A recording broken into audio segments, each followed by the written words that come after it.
adım Malika Gaymari kasaligi bilan kasallanganda sizga murojaat qilgandim. Siz uni 5 kun ichida davoladingiz. Ilohiy nur bilan Allohning shifosi bilan davoladingiz. Men borib qaytib rentgendan o'tganimdan keyin o'tkazganingizda qizingizni o'tkazdingiz qaytib rentgendan. o'tkazdim. Unda hech qanaqa Gaymari asoratlari qolmaganligini ko'rsatdi. Vrach hayratda qolib nima dedi? Bu kimni rentgen qog'oz dedi sizga?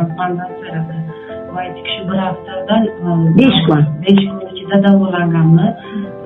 Bunaqa rezultat bo'lmagandi. Bir oydan keyin rentgen qilish kerak, lekin bir haftaga qiling, neожиданно yaxshi bo'lgan, doktorda eshitmasa yo'q deb menga aytdi. Men sizdan minnatdorchiligimni bildiraman. Sizga sog' salomat.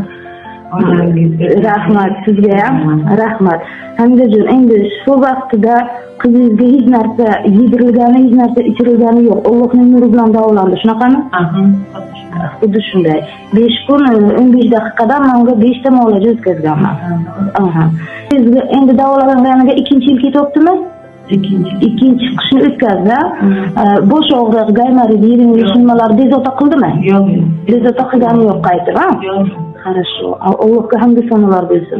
Shu yeringi Gaymari miyasiga nima, peshona sohasida ichkarida yering yig'ilgan payt bo'lgan hodisa haqida gapirib bering. Isitmasdi, ko'ngil aynishi, boshi og'rigani, bosh ko'tara olmay yotib qolgani haqida gapirib bering. Shunaqa holatda olib keluvdik. Esingizdan bo'laysiz? Bosh og'rig'i, peshonasi bilan og'riydi. Birinchi kundan shunday bo'lganiga keyin sizga murojaat qilgandim. Davolab shifo berdik.